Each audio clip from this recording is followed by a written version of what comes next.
Hello everyone, welcome to my channel. So today I'm going to show you how to do downward dog or mountain pose properly with proper alignment. So this is the pose I generally use in most of the classes in yoga flow, vinyasa flow. This is the pose, we use it as a base and move from there. So if you can do this pose correctly, if you can do this pose with proper alignment, you get that maximum benefit and you can move into the flows very easily.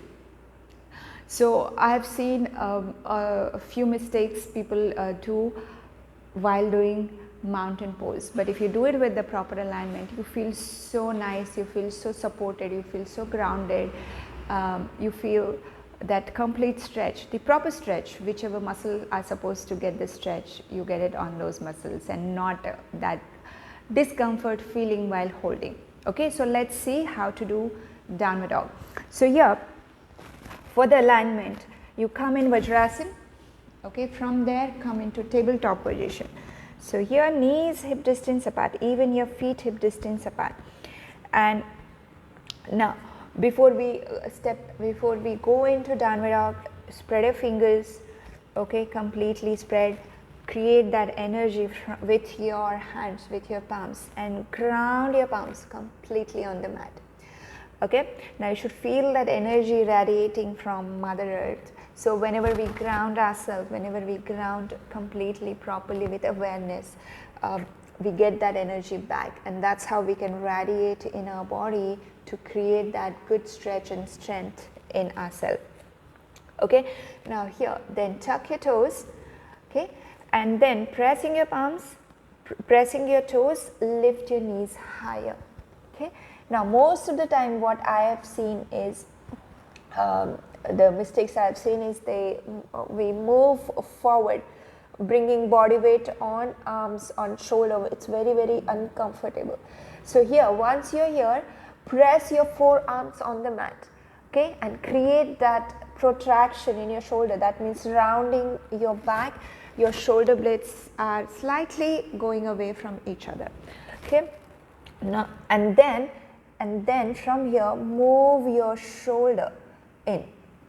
Okay, when you press your forearms on the mat and move your shoulders in, now automatically your spine will be lengthened.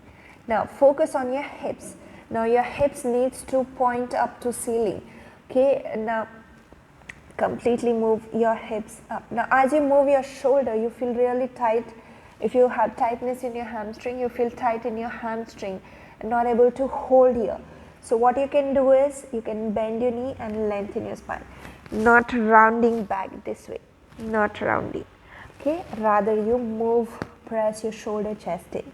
Now from here, now if you're comfortable, ground your hips down as much as you can, ground your heels down, and from there pull up your kneecap. Okay, create that engagement in your quadricep muscles. Pull up your kneecap, you feeling that complete energy in your leg. Okay, so when you when you do this and when you are bending your knees, okay, you don't feel any strength, any energy in your legs. So here, straighten your knee, pull up your kneecap, automatically your hips are pointing up to ceiling, automatically your back, your low back is lengthening. Now your feet, again, a lot of people do this, keep your feet pointing out.